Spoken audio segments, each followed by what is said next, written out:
ගතවෙච්ච අවුරුදු 15 දිහා විතරක් බැලුවත් දලදේශීය නිෂ්පාදනයේ අධ්‍යාපනයේ වෙනුවෙන් රජයේ මුදල් වෙන් කරන්නේ 1.1.5කුත් 2කුත් අතර සුළු ප්‍රතිශතයක්. මේක කොයිතරම් සුළුද කියනවා නම් සුරේන් ලෝකේ රටක රජයක් මේ අධ්‍යාපනයේ වෙනුවෙන් වෙන් කිරීම අඩුම වෙච්ච රටවල් ලැයිස්තුවේ 3 වෙනියට ඉන්නේ ශ්‍රී ලංකාව.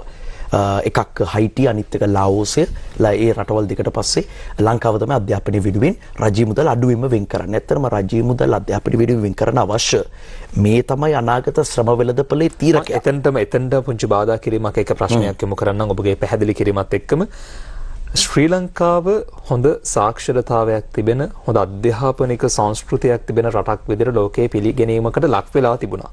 දැන් ක්‍රමක්‍රමයෙන් යම් ආකාරයකට අපේ අධ්‍යාපන පද්ධතිය පිළිබඳව ජාත්‍යන්තරය තුල තිබෙනා වූ වටිනාකම යම් ආකාරයක පළුදුවීමක් දක්නට ලැබෙනවා. මේ ඊටාත්ම කනගාටුදායක තත්වයක්. හේතුව මීට අවුරුදු ගණනාවකට කලින් ලංකාවේ අධ්‍යාපනය පිළිබඳව ලෝකයේ තිබුණු පිළිගැනීම අද වෙද්දි මේ ආකාරයේ දවසින් දවස පහළට යන්න මේ අයවැය තුලින් අධ්‍යාපනයට වෙන් කරන මුදල් ප්‍රමාණයේ බලපෑම කොයි වගේද?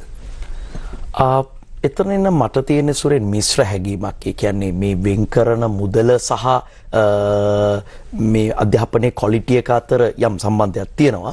නමුත් ඊට වඩා අපිට අවශ්‍ය වෙන කරිකියුලම් චේන්ජස් උදාහරණයක් විදිහට ආටිෆිෂල් ඉන්ටෙලිජන්ස් වගේ දේවල් විෂයපතයන් වලට ඇතුළත් වීම තාම යල්පෙන ගිය සංකල්ප ඉගෙනවීම අනිත් වගේ දේවල් ගොඩාක් බලපාන්න සියල්ල දියුණු කරන්න බැරි වෙලා තිබෙන්නේ මේ වෙන් කරන මුදලේ ප්‍රමාණාත්මක භාවය අඩු නෙමෙයිද? අනිවාර්යයෙන්ම වෙන් කරන මුදලේ ප්‍රමාණාත්මක භාවය අඩුවීම වගේම වෙන් කරපු මුදල කාර්යක්ෂමව භාවිතා නොවීම කියන සාධක දෙකම ඔබ ඔය කියපු කාරණාවට බලපානවා. දැන් මම කියාගෙන ගියේ රටවල් ලෝකේ අධ්‍යාපනයේ වෙනුවෙන් වෙන් කරපු අඩුම මුදල තියෙන රටවල් ලැයිස්තුවේ 3 වෙනියට තමයි ලංකාව ඉන්නේ. දකුණු ආසියාව ගත්තොත් අඩුම අධ්‍යාපනයේ වෙනුවෙන් රජයේ මුදල් වෙන් කරපු රට ශ්‍රී ලංකාව බවට පත් වෙලා තියෙනවා. ඔබ කියනවා නම් දැන් ඉන්දියාව, ඇෆ්ගනිස්තානය කියලා කියන්නේ යුද්ධමය වාතාවරණයක් තියෙන රටක් පවානේ. ඒගොල්ලොත් අපි යුද්ධයක් නැති රටක් ජාතික ආරක්ෂාවට වැඩිපුර වෙන් කරලා අධ්‍යාපනය 6 වෙනි තැනට තමයි දාලා තිබුණේ. නමුත් ඇෆ්ගනිස්තානය වගේ රටක් පවා 4%කට ආසන්න ප්‍රමාණයක් දකුණු ආසියාතික රටක් විදිහට අධ්‍යාපනය වෙනුවෙන් වෙන් කරනවා. භූතානය වගේ රටක් ගත්තොත් සුරේන් 8%ක් වෙන් කරනවා අධ්‍යාපනයට. ඒ විශාල ප්‍රමාණයක ආයෝජනයක් සිද්ධ වෙනවා.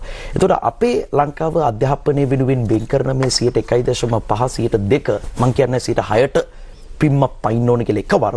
නමුත් අඩුම ගානේ අර ඉන්දියාව ඇෆ්ගනිස්තානයේ ලෙවල් එකට හරි 4%කට ගෙනාවොත් ඔබ ඔය කියපු අධ්‍යාපනයේ තියෙන ප්‍රශ්න ටික නැති කරන්න තාක්ෂණය ගෙනල්ලා මේ පද්ධතිය විධිමත් කරන්න ඩිජිටල් ඩිවයිඩ් එක නැති කරන්න ලොකු පිටිවහලක් වේවි.